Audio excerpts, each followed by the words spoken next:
اعوذ باللہ من الشیطان الرجیم، بسم اللہ الرحمن الرحیم۔ السلام علیکم۔ توبہ کے راہ میں حائل ہونے والی 7ویں رکاوٹ کے بارے میں ہم بات کر رہے ہیں، اور یہ رکاوٹ ہے توبہ کے بعد گھبراہٹ کا عملہ۔ ایسا ہوتا ہے نا کہ ہم کسی چیز سے توبہ کرتے ہیں تو ایک دم سے ہمیں گھبراہٹ فیل ہونا شروع ہو جاتی ہے۔ ابن قیم رحمۃ اللہ علیہ نے اپنی کتاب طریق الحجر 3 میں لکھا ہے کہ توبہ کے بعد ایک لمحہ ایسا آتا ہے جس میں اکثر لوگ اپنی توبہ توڑ دیتے ہیں، لیکن جو معاملے کی تہ میں تک پہنچ جائے، اور وہ بہت ہوتے ہیں۔ اس کی تفصیل یہ ہے کہ جب بھی کوئی بندہ توبہ کرتا ہے تو توبہ کے فوراً بعد اس کے دل پر ایک گھبراہٹ اور گھٹن طاری ہو جاتی ہے۔ اس کا دل غم و وہم میں مبتلا ہو جاتا ہے اور وہ دباؤ اور تنگی محسوس کرتا ہے۔ جب آپ توبہ کریں گے تو اس گھٹن کا احساس آپ کو ضرور ہوگا، اس بات کا ڈر کہ آپ حق کو چھوڑ کر گمراہ نہ ہو جائیں، اور آپ کو حق کے راستے کی کٹھنائیوں کا مکمل علم نہیں۔ نہ تو آپ یہ جانتے ہیں کہ ابتدا کہاں سے کریں، اور نہ آپ کو اس کے انجام کا پتہ ہے۔ ابن قیم رحمۃ اللہ علیہ نے اگر تائب کو اس کی محبوبہ کی جدائی کا غم لاحق ہو جائے، کیونکہ وہ اپنی محبوبہ کے ساتھ مل کر جو گناہ کرتا تھا وہ اس کی وحشت و خلوت کے ساتھی تھی، جب وہ توبہ کرے گا تو یہ ساتھی اس سے چھن جائیں گے، اور اس کے نتیجے میں وہ تمام لذتیں اور عیش و عشرت بھی کھو دے گا جس کے ساتھ عمر کا ایک حصہ گزارا۔ تب اس کے دل پر بوجھ بڑھے گا اور اسے تنگی کا احساس ہوگا، اور اس کے سینے میں گھٹن بڑھے گی۔ اکثر لوگ توبہ کرتے ہیں یا اپنی توبہ توڑ کر الٹے پاؤں پھر جاتے ہیں، اور سابقہ گناہوں کے ساتھ محبت کی وجہ سے ان گناہوں کا ارتکاب دوبارہ شروع کر دیتے ہیں۔ لیکن جس انسان کے شامل حال توفیق الہی ہوتی ہے، اسے یقین ہوتا ہے کہ توبہ کے بعد اسے دائمی خوشی، لذت اور سرور حاصل ہوگا۔ لہٰذا تائب کے دل پر یہ دباؤ اور گھٹن جتنی زیادہ ہوگی، توبہ کے بعد اسے حاصل ہونے والی خوشی اور لذت اتنی ہی کامل اور بھرپور ہوگی۔ توبہ کے بعد گھبراہٹ کیوں ہوتی ہے؟ اب یہ سوال پیدا ہوتا ہے کہ تائب کو یہ دباؤ اور گھٹن کیوں پیش آتی ہے؟ اس کا جواب نہایت فرحت آمیز اور پرسرور ہے۔ چونکہ یہ دباؤ اور گھٹن آپ کی زندہ دلی، گناہوں کا مقابلہ کرنے اور توبہ پر ثابت قدمی کی دلیل ہے۔ اگر آپ مردہ دل ہوتے اور کم ہمت ہوتے تو یہ دباؤ بھی نہ ہوتا۔ ڈاکو ہمیشہ اس جگہ ڈاکہ ڈالتا ہے جہاں سے اسے بڑا خزانہ ہاتھ آنے کی توقع ہو، یعنی شیطان بھی اسی دل سے ایمان چرانے کی کوشش کرتا ہے جو ایمان سے بھرپور اور پر ہو۔ شیطان کبھی بھی سینما گھر یا شراب خانے پر نقب نہیں لگاتا، کیونکہ جو لوگ ان مقامات پر ہوتے ہیں ان کے دل میں اس متاع ایمان سے خالی ہی ہوتے ہیں جو شیطان کو مطلوب ہے۔ جب سیدنا ابن عباس رضی اللہ تعالیٰ عنہ کو بتایا گیا کہ یہودی کہتے ہیں کہ ہمیں تو نماز میں وسوسہ نہیں ہوتا، تو سبحان اللہ کہتے ہوئے کہنے لگے، بھلا شیطان کو کیا ضرورت پڑی کہ وہ اپنے سے شیطانوں کو وسوسہ ڈالے؟ یہودی بھی شیاطین ہیں۔ شیطان جب ایمان چوری کرتا ہے تو وہ ایسی جگہوں پر ڈاکہ زن ہوتا ہے جو آباد ہوتی ہیں۔ اسے ویران مقامات اور ایمان سے خالی دلوں پر ڈاکہ ڈالنے سے کیا مل سکتا ہے؟ تو جیسے جیسے شیطان کے ساتھ مقابلے میں آپ سخت ہوتے جائیں گے، آپ کے دل پر دباؤ اور سینے میں گھٹن بڑھتی جائے گی۔ شیطان اسی عورت کو وسوسہ ڈالے گا جو نقاب پہنے گی۔ شیطان اسے وسوسہ ڈالے گا کہ تجھے اس کبھی عمل پر کس چیز نے مانگا کیا تو شادی تک انتظار نہیں کر سکتی؟ شادی کے بعد نقاب بھی پہن لینا۔ جو شخص سنت کے مطابق داڑھی بڑھاتا ہے اسے یہی شیطان وسوسہ ڈالتے ہوئے کہتا ہے، تو اگر تھوڑا صبر کرتا تاکہ تجھے اچھی ملازمت مل جاتی تو کیا یہ زیادہ بہتر نہ تھا؟ مقصد یہ کہ یہ دباؤ اور گھٹن شیطان کی طرف سے ہوتی ہے۔ جب شیطان آپ کے دل میں وسوسہ ڈالے تو یہ اس بات کی دلیل ہے کہ آپ کے دل میں ضرور ایمان موجود ہے، جس نے شیطان کو وسوسہ ڈالنے پر مجبور کیا تاکہ وہ وہاں سے خیر و ایمان کا خزانہ نکال سکے۔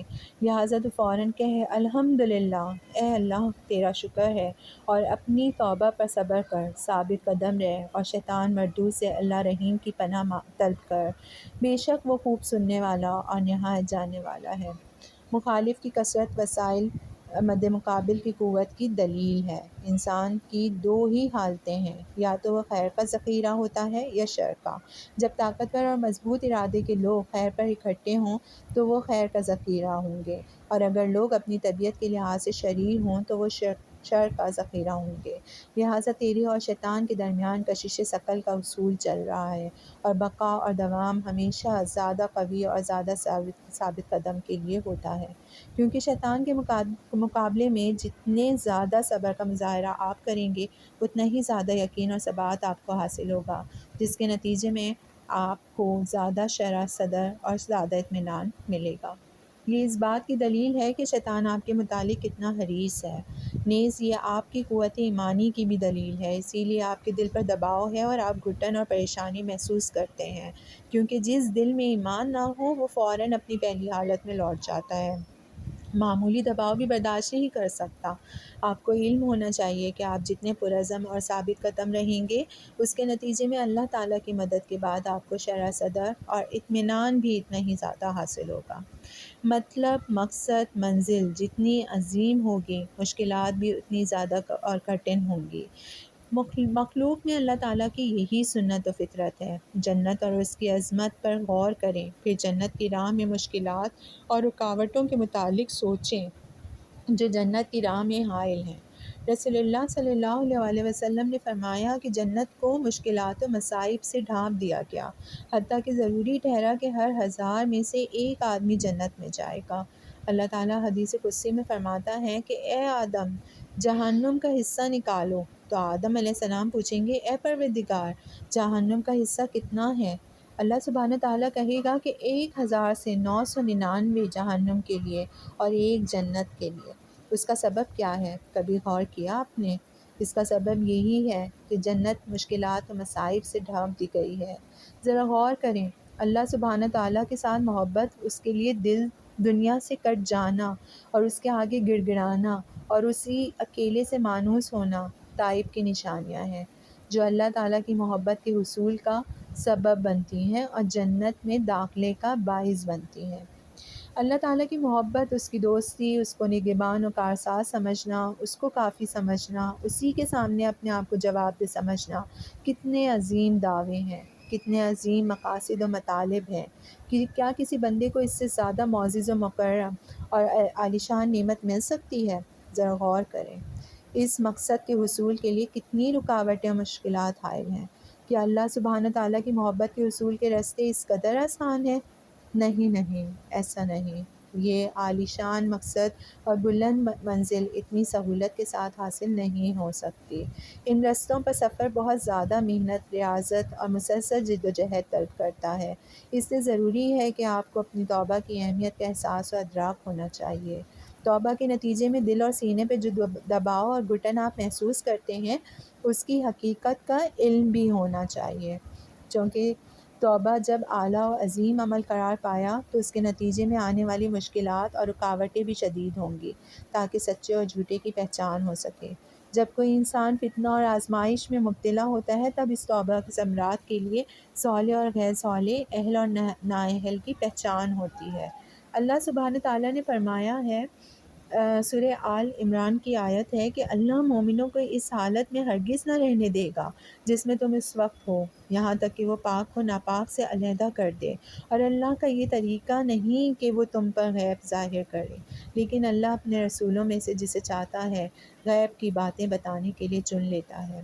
لہٰذا اس دباؤ کے بعد معمولی صبر کریں، انشاءاللہ آپ کو یہ ریاضت و مشقت اللہ سبحانہ تعالیٰ کی محبت اور پاک و صاف جنتوں تک پہنچا دے گی۔